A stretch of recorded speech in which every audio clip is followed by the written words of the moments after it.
Hello everyone, simple blog with Piu চ্যানেলের নতুন একটা ব্লগে তোমাদের অনেক অনেক ওয়েলকাম জানাই। আশা করছি তোমরা সবাই খুব ভালো আছো, আমিও বেশ ভালো আছি। আজকে আমার উইক অফ থাকায় আমি বাড়িতে ছিলাম, তাই ভাবলাম সকাল সকাল যখন উঠেছি তাহলে একটু ভিডিওটাও স্টার্ট করি। সকাল সকাল বলতে ওই এখন সকাল 8টার মতো বাজে। আর মানে ভিডিওটা যখন শুরু করেছিলাম তখন সকাল 8টার মতো বাজছিল। তো এখানে দেখো মা থানকুনি পাতা বসাচ্ছে। আশেপাশে মানে বাড়ির আশেপাশে থানকুনি পাতা হয়েছিল, তো আশেপাশে যেহেতু হয়েছে মা ওই জন্য ওখান থেকে তুলে এনে বাড়ির উঠোনে বসিয়ে দিচ্ছে। তো মা আমাকে বলে যে এটা তো স্বাস্থ্যকর একটা মানে গাছের পাতা, তুই তো খেতে পারিস একটু খালি পেটে। কিন্তু সত্যি কথা বলতে সকালবেলা অফিসে যাওয়ার জন্য না, কাজের চাপে বা ব্যস্ততার মধ্যে না প্রত্যেক দিন ওই নিয়ম করে খাওয়াটা আমার হয়ে ওঠে না। মা ওই যখন গাছ থেকে তুলে একটু দিল হাতে, তখনই যা একটু খাওয়া হয়, আদারওয়াইজ সেভাবে খাওয়া হয় না, ভুলে যাই আমি। আর এখানে কয়েকটা ভাঙা বিস্কুটের মানে ডিবে ছিল, ডাব্বা যাকে বলে। তো সেখানে না মা কয়েকটা লঙ্কা গাছ বসিয়ে নিল, ওই তিনটের মতো ডিব্বা ছিল সেখানে, ওই তিনটের ডিব্বাতেই বসিয়েছে। তো মাকে জিজ্ঞাসা করতে মা বলল যে এবার ধনে পাতা বসাবে।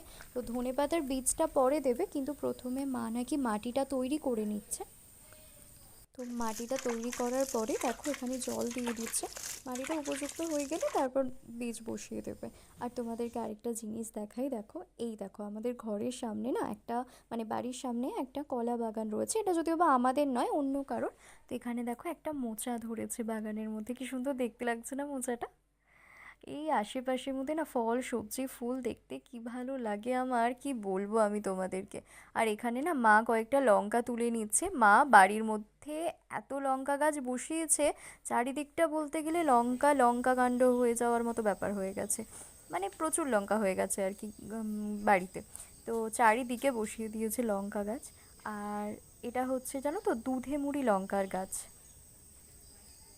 এই দেখো কাঁচা পাকা মানে কি দেখো কত বলবো, লঙ্কা হয়েছে। সমস্ত রকমের লঙ্কা এখানে ভর্তি এই রয়েছে। তবে দেখো। সত্যি কথা বলতে বাড়িতে বাপি আর আমি খুব একটা ঝাল খেতে পছন্দ করি না, তবে মা ভীষণ ঝাল খেতে পছন্দ করে। ওই জন্য মা আর বাপি মানে আমি আর বাপি মাকে এটাই বলি যে তুমি ঝাল খেতে ভালোবাসো বলে তুমি এত লঙ্কা গাছ বসিয়েছো। আর এটা না আমাদের ঘরের পিছন দিকটা যাওয়ার রাস্তা। তো এখানেও না ধারে ধারে কিছু জায়গা ছিল বলে ধারে ধারে কয়েকটা পেঁপে গাছ বসিয়ে দিয়েছে। পেঁপে গাছগুলোতেও ফুল এসে গেছে, কয়েকদিন পরে হয়তো যখন বড় হবে তখন ফলও দেবে। আর এখানেও দেখো একটা কোণেতে একটা বড় দেখে একটা লঙ্কা গাছ রয়েছে, এটাও মেনলি দুধে মুড়ি লঙ্কারই গাছ। পুরো গাছ জুড়ে হাড়ে গোড়ে লঙ্কা ধরেছে। দেখো কি সুন্দর দেখতে লাগছে, সাদা সাদা হয়েছে লঙ্কা গাছগুলো, ছোট্ট ছোট্ট সাদা সাদা হয়তো লঙ্কাগুলো দেখতে খুব ভালো লাগে জানো তো। আমার লঙ্কা গাছ ওই গাছে থাকবে দেখতেই ভালো লাগে, খেতে আমি একদম ভালোবাসি না, বাবা যা ঝাল হয়।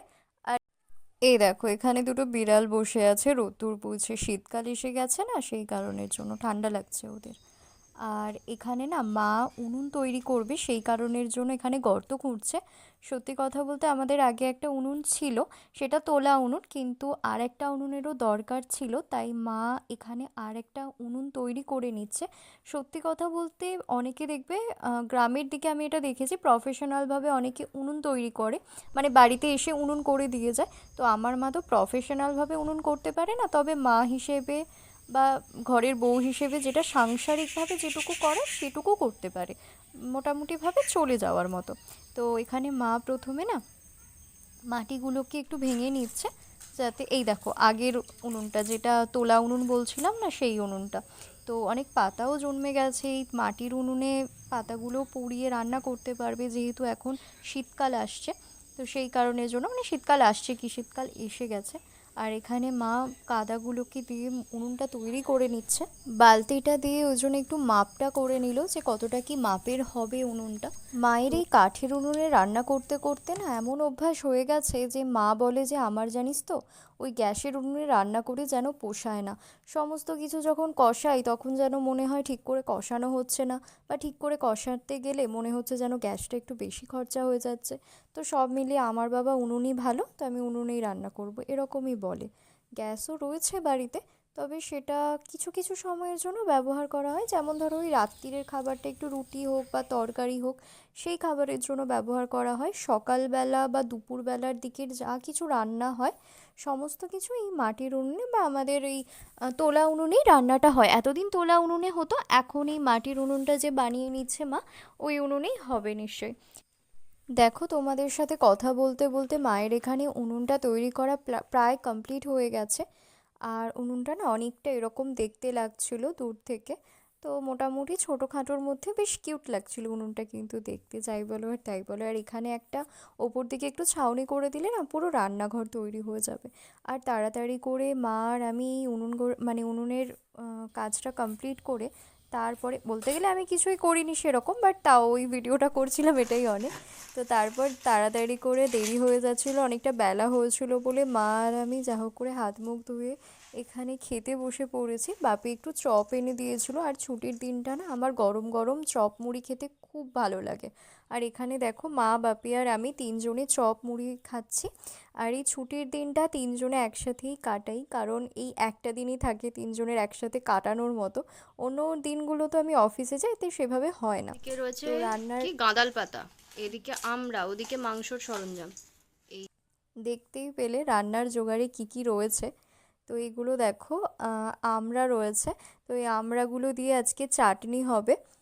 আর আমি এখানে আলুটা কাটতে বসে পড়েছি, কারণ আজকে তো মাংস হবে, সেই কারণের জন্য আলুটা আমি কাটছি। আলু কেটে সমস্ত কিছুই কেটেছি, তবে আলুটার ভিডিওটাই করা হয়েছে, বাকি অন্য কোনো ভিডিও সেভাবে করা হয়নি, মানে করা হয়ে ওঠেনি আর কি। তো তারপরে তাড়াতাড়ি করে মাকে জোগাড় যন্ত্র করে দিয়েছিলাম, আর মা বসে পড়েছিল রান্না করার কাজে। আর এখানে দেখো আমাদের যে তোলা উনুনটা রয়েছে কত সুন্দর জ্বলছে।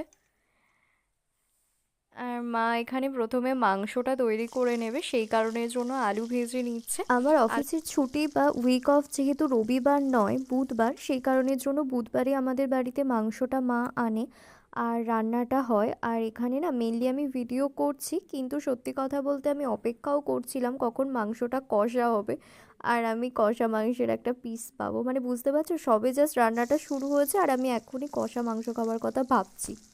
আলুটা ভেজে তারপর ধীরে ধীরে মাংসটা করে নেবে। সত্যি কথা বলতে আমি ভিডিওটা খুব একটা কন্টিনিউ করতে পারিনি, মানে সারাদিনের যে ব্লগটা করার যে ইচ্ছাটা ছিল সেটা কন্টিনিউ করতে পারিনি, তার কারণ আমার ফোনের অবস্থা খুব খারাপ। ফোনটার বয়স অনেক দিন হয়ে গেল, অলরেডি স্টোরেজ ফুল বলছে বারবার, সেই কারণের জন্য আমি ভিডিওটা কন্টিনিউ করতে পারিনি। এখানেই আমাকে এন্ড করে দিতে হচ্ছে ভিডিওটা। তবে নেক্সট কোনো ভ্লগে তোমাদের সাথে আবার দেখা হবে। তোমাদেরকে একটাই রিকোয়েস্ট, প্লিজ আমাকে একটু সাপোর্ট করো, আমার চ্যানেলটাকে like comment share and subscribe করে আমাকে একটু মোটিভেট করো। সত্যি কথা বলতে তোমরা ছাড়া আর কে সাপোর্ট করবে বলো, তোমরাই তো আছো একটু সাপোর্ট করার জন্য। তো তোমরা সবাই অনেক ভালো থেকো, অনেক সুস্থ থেকো।